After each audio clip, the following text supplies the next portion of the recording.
everyone and welcome back to For All Humans. From a Western understanding, it seems Islam has always been shrouded in mystery.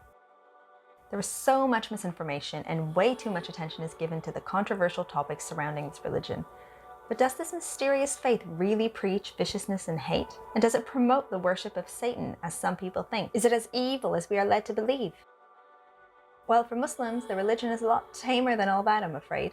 For Muslims, Islam is not just a religion that is practiced on Fridays, only to be put away during work and school hours. It does not only concern itself with moral ethics and the way to perform worship, but also includes manners and behaviors, social relationships and interactions, romance and children, even business transactions and politics. To a practicing Muslim, Islam is not confined to holy places, but is woven into the fabric of everyday choices and activities, so pretty much everyday life. When Prophet Muhammad was introducing Islam to his people, only one concept was addressed for 13 of the 23 years of his prophet. No, it wasn't women's veils or men's beards. It wasn't even prayers or what is or isn't allowed in Islam. It was the concept of God and monotheism. Islam is built on believing in the oneness of God as the first of the prescribed 6 articles of faith, and the first of the 5 pillars of the religion, which we'll get into later. It is the testimony of a Muslim that he or she believes that none other is worthy of worship except God. In fact, Muslim is Arabic for a person who submits to God, which also means someone who adheres to the religion of Islam, Islam being the Arabic word for submission to God's will. Although monotheism is not unique since both Christianity and Judaism also practice it and are monotheistic religions, Islam's monotheism is detailed and precise. There are innumerable books dedicated to just this topic of the oneness of God, or Tawheed as it is called. It's a concept that specifies that God is one and unique, without any rivals, associates, partners, or peers in his essence and attributes. It means believing in Allah alone as God and Lord, and attributing to him alone all the characteristics of lordship and divinity. This is much different than Judaism that says the Jewish people are to worship one God, not because he is the one and only deity, but because he is a jealous God. You shall not make for yourself an idol or any likeness of what is in heaven above or on the earth beneath or in the water under the earth. You shall not worship them or serve them, for I, the Lord your God, am a jealous God. And Islam's monotheism does not allow for a God to have a son like in Christianity. The God of Islam doesn't share physical attributes with any of his creations, including us mortal beings. While we may have offspring, Islam's God does not. The Quran says, "He, God, begets not, nor is he begotten." Remember, he is unique and therefore doesn't share his divinity with anyone or anything else. With that being said, however, Islam does refer to the same God as that of the Jews and the Christians. It is the last of the 3 Abrahamic religions, and it shares the same basic message. Confused? Well, let me try to explain. While the 3 religions may differ in their nuanced messages, the basic understanding of worshipping God is essentially the same. Belief of one God and the prophets who came to share that message are the same. Calls for love and peace in all 3 religions are the same. Prayers to a higher power who makes plans for us, that's the same. It's believed by Muslims, however, that it's the same God, the same message, just that the message of the previous religions has been changed over time, and Islam came to correct those changes to get back to the original true message. So let's get down to what Islam is all about. We begin with the core of Islamic beliefs. As mentioned before, Islam has 6 articles of faith that sum up the foundation of the Islamic belief system that is shared by more than 1.8 billion people worldwide. They are: number 1, belief in one God. The biggest sin in Islam is worship to other than God. And since worship in Islam is not only in the sense of spiritual activity, but is part of everyday life for a Muslim, worshipping someone or something other than God can mean dedicating your life, your choices, and your actions to something or someone other than God. Number 2, belief in angels, who are unseen beings who surround us and are obedient to God. Number 3, belief in prophets who communicated with God. These prophets start with Adam and include Abraham, Moses, Jesus, and Muhammad, peace be upon all of them. Number 4, belief in the books of God. Muslims believe that God revealed his instructions through books to some of the prophets like the Psalms, Torah, and the Gospel. But over time, the original teachings of these books got distorted or lost. Muslims believe the Quran is God's final revelation given to Prophet Muhammad and that it has been fully preserved. Number 5, belief in the Day of Judgment. It's a day when the life of this world and everything in it will come to an end, and every person will be raised from the dead to be judged individually according to his faith and actions. Number 6, belief in destiny and divine decree. Muslims believe that since God is the sustainer of all life, nothing happens except by his will and with his full knowledge. This belief does not contradict the idea of free will. God does not force us. Our choices are known to God beforehand because His knowledge is complete. The 6 articles of faith essentially summarize the core beliefs.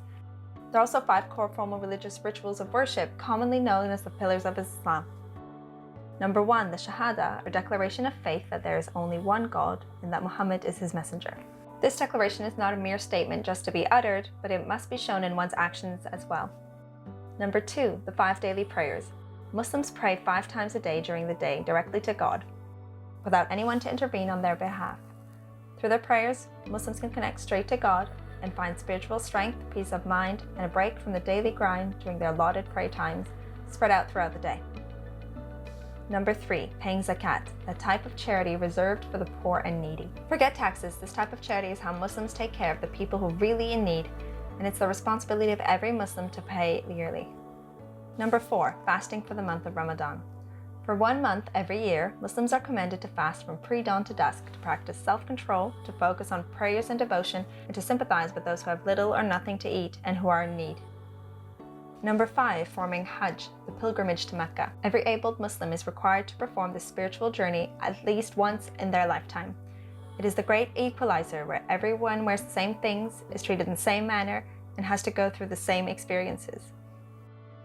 Islam also relies heavily on the teachings of the Prophet Muhammad through his sayings and his actions. Some of his core philosophies include: the actions of believers are judged by the intentions behind them.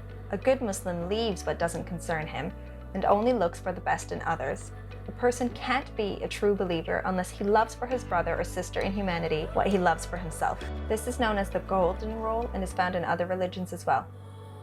One shouldn't harm himself or others. Everyone should be treated equally. No one is better than anyone else owing to their ethnicity, gender, or status. And finally, life is about gaining God's love by serving Him and by helping others, not by amassing wealth or striving for worldly gain. Essentially, to summarize, Prophet Muhammad stated, "I have only been sent to perfect moral character." And lastly, I would be remiss if I didn't mention Sharia law, which has truly been at the center of much controversy and debate in recent times. Sharia law is Islamic law, and its sole purpose is to preserve 5 things: religion, life, family, intellect, and wealth. Some contemporary scholars also add that Sharia law is meant to preserve justice or liberty as well. These are essential to human welfare and therefore must be protected by law at all times. So now that we know the core of Islam, is there a place for this religion in the world we live in today? Is Islam relevant in the 21st century in the same manner it was in the 7th century? Well, for all humans says yes. How? Well, let's see. In talking about equity and justice, Islam provides every individual with some basic socio-economic rights, such as the right to access factors of production, land, labor, and capital. So economic justice, the right to be heard and redress of grievances, legal justice, and the right to safety, education, satisfaction of basic needs, access to public property, etc., which is social justice. It is incumbent upon the rulers of the time to ensure that socio-economic rights of individuals are respected and fulfilled. As is stated in the Quran, "O you who believe, eat not up your property amongst yourselves unjustly, except it be as trade amongst you by mutual consent." The ayah specifies that any form of trade should be conducted upon mutual agreement. Thus, if Islam was the way of the world, some CEOs would not be able to build their companies on the backs of underpaid employees for grueling labor that doesn't allow them the time for bathroom breaks. There would be more equality and fairness built into some companies' business structure. Islam prohibits the use of interest in all of its forms, as it amounts to exploitation of the weak and allows wealth to accumulate in the hands of a few, thereby increasing the gap between the rich and the poor. These are just 2 examples of how Islam is still relevant in today's world, but there are more ways Islam is still applicable to us. In women's rights issues, in environmental issues, in issues of war and security, in science and technology, and in so many other contemporary issues. So it might be worth looking at what Islam has to say when trying to formulate solutions to today's problems.